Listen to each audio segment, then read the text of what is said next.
शासनाने नुकताच तुकडेबंदी नियमितीकरणाबद्दल एक महत्त्वपूर्ण असा निर्णय घेतलेला आहे आणि त्या निर्णयान्वये 1965 ते 2024 या कालावधीमधील शेतजमिनीचे जे तुकडे पाडण्यात आलेले आहे त्याला आपण भूखंड म्हणतो आणि ते अनधिकृत आहेत, म्हणजे त्याला कुठलीही अकृषक परवानगी वगैरे घेतलेली नाही आणि त्या ठिकाणी गरीब लोकांनी आपले राहते घरं बांधलेले आहेत आणि त्यांच्याकडे बहुतांश लोकांकडे अनोंदणीकृत दस्त आहे, जे ₹20, ₹50, ₹100, ₹500 अशा स्टॅम्पवर लिहिलेले आहेत आणि त्याची नोंदणी न झाल्यामुळे त्यांचे सातबारे तयार झाले नाहीत. त्यामुळे त्या गरीब लोकांना कुठल्याही बँकेतून कर्ज वगैरे काढता येत नाही. त्यामुळे आपल्या महाराष्ट्र शासनाने विशेषतः आपले जे महसूल मंत्री आहेत आणि आपल्या अमरावती जिल्ह्याचे जे माननीय पालकमंत्री आहेत, माननीय नामदार चंद्रशेखरजी बावनकुळे साहेब यांनी यासाठी अतिशय धडाडीने प्रयत्न करून हा निर्णय घेतलेला आहे आणि या निर्णयाची अधिसूचना दिनांक 3/11/2025 रोजी शासनाने निर्गमित केलेली आहे आणि त्या अधिसूचनेची अंमलबजावणी कशी करायची याबाबत 4/11/2025 रोजी एक SOPसुद्धा तयार करण्यात आली आहे.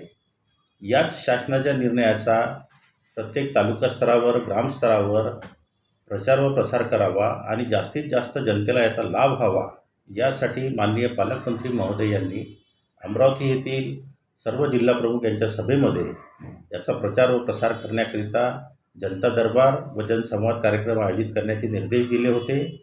त्या अनुषंगाने नोंदणी व मुद्रांक विभागातर्फे अमरावती जिल्ह्यामध्ये संपूर्ण तालुका स्तरावर हे अभियान 11/2/2026 रोजीपासून ते 18/2/2026 अमरावती जिल्ह्यातील प्रत्येक तालुक्यामध्ये राबवण्यात येत आहे.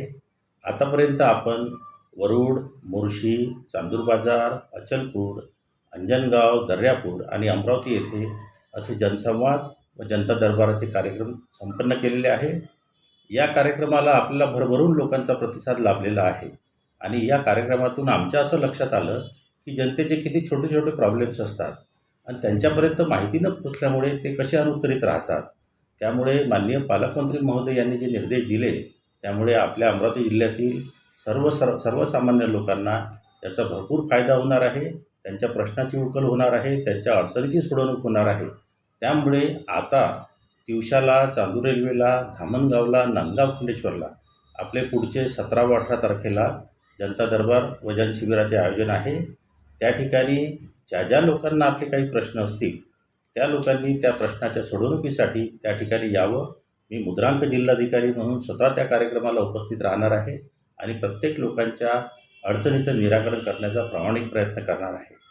माझी अशी विनंती आहे की सर्वांनी या जनता दरबार जनसंवादाचा लाभ घ्यावा. धन्यवाद. नमस्कार.